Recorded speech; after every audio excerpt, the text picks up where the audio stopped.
Hi, this is Darren Callahan. I'm the writer, director, and composer of Under the Table. And I'm John Klein. I'm the director of photography and the co-producer of Under the Table and the producer of Glass City Films, which you see before you. I met John through the filmmaking scene, and I saw a couple of his features. I was super impressed with them. He knew of me, and we decided to work on this project together. I knew of you in a great way, too. So it was, we'd heard good things about each other. Good.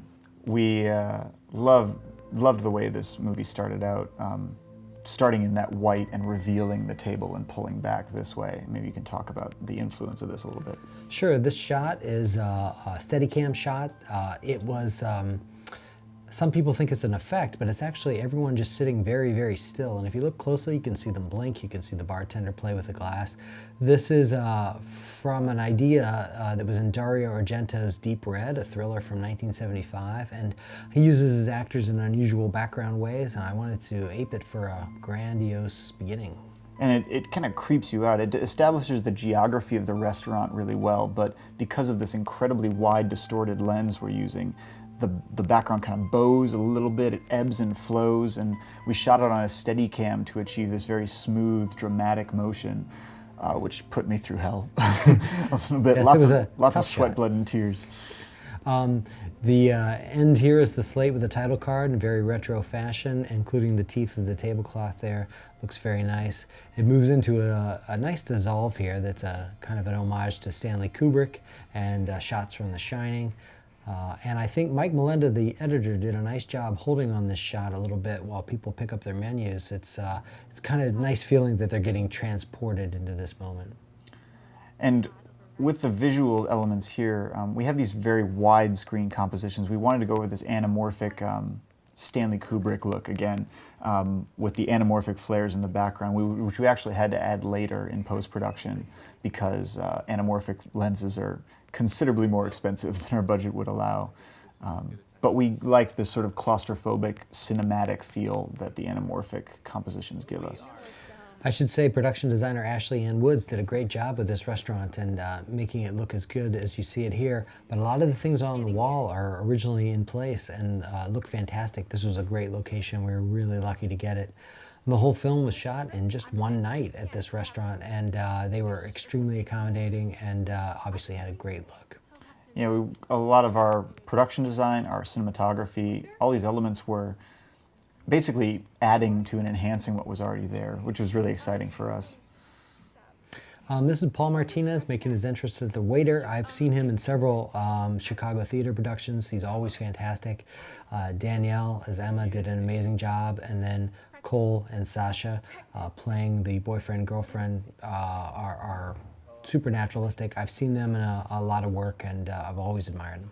What I love about this is it's just a great wealth of Chicago talent and Midwest talent in this movie. That's kind of what we're about with Glass City Films. Cole is the artistic director of Glass City Films as well, and really shines in this role. Just the little tweaks in the eyebrows. He's just very subtle and his comic timing really works. Yes, he was great. And a nice little 360 shot here to get to see a little bit more of the restaurant and a little bit more of the geography of the restaurant, so you know where people are at different times, which is really important. That opening shot helped with it. I should mention Stefan Staburl, the costume designer, did a great job with an individual look on everyone. Obviously the tie is fantastic, and when it's later bloodied, it's very nice. But yeah, you mentioned geography, which I think is really important here. You establish where the patron is, you establish where the bartender and the host are earlier, that long, wide shot. Just keeps you in the movie and really establishes where people are so that when the shit hits the fan, it's easier for us to stay with the movie and not be distracted by where did that character come from? Who is that person? It's a very small cast, and it really aids to it. This actually originated as a piece for theater that was written on a dare by somebody at a local festival, and I wrote it in about the time it takes to watch it. But when it played, it killed. It killed. So I decided this might be an interesting short. And a quick mention before he gets pulled under the table, the sound that happens just beforehand when he first starts realizing that there's something under there, this kind of menacing, almost like echo, like he can't really, we sort of lose some of the peripheral sound as we get in his head and get that ominous sense of dread. And as he worries about what's under there. Yes, Matt Oliva did a great job with the sound, and that was a choice we talked about, and he executed flawlessly. Here, when he goes under the table, it's a really interesting effect. Scott Cummins, who was the stunt coordinator for it, did a great job executing what my vision was for it. He's actually sitting on a skateboard, so he goes really smoothly under the table, which looks slightly surreal, and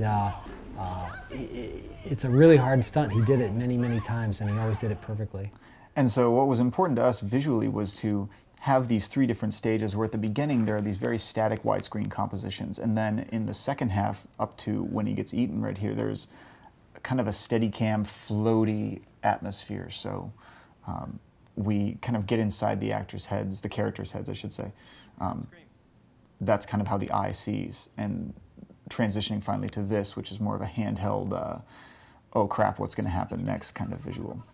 Nice stinger here with the arm. Always like the stingers of horror movies. Here's a nice arm shot here. Cirque du Face Effects did a great job with limited budget, pulling off great effects. That arm looked fantastic. I should note here that Sasha gets blood on her mouth in that shot. That was the only take we had of that shot due to the speed of shooting it, and the blood splattered in a really unique way, so we had to touch that up all night long, and it looks great. And here he comes. This is Brian Amadei. He's another actor I've admired here locally. Always makes really great, really big choices, including that line. It always gives me a smile. I just needed somebody physically big, and I needed somebody who would play well against the naturalism of the others. Sasha has a nice moment here coming in. Her eyes are fantastic in this shot. Her eyes are fantastic pretty much all the time. Yes. This is true. And then we lead into this moment with the knife, which is one of my more fantastic moments. The knife and the pen. Yes, that was something the two of them came up with, actually. The pen, the knife was in the script. And then we made a conscious decision here to have this long Steadicam shot that tracks with the waiter as he goes to the kitchen, the actual kitchen at the restaurant, and the reveal of the Halloween knife. Yes, this knife is a direct tribute to John Carpenter's Halloween. There's actually many things, including this Steadicam shining like shot here, that are a nod to other horror films. The monster at the end is a nod to Tobe Hooper's The Funhouse. So if you're familiar with horror movies, there's a lot to choose from here. But we wanted that Steadicam shot to kind of identify with the waiter. This is sort of his moment of heroism as he kind of slowly steps forward towards the danger while everyone else who knows Greg is kind of backing away from him. And we wanted that shot to kind of cement that in the audience's mind.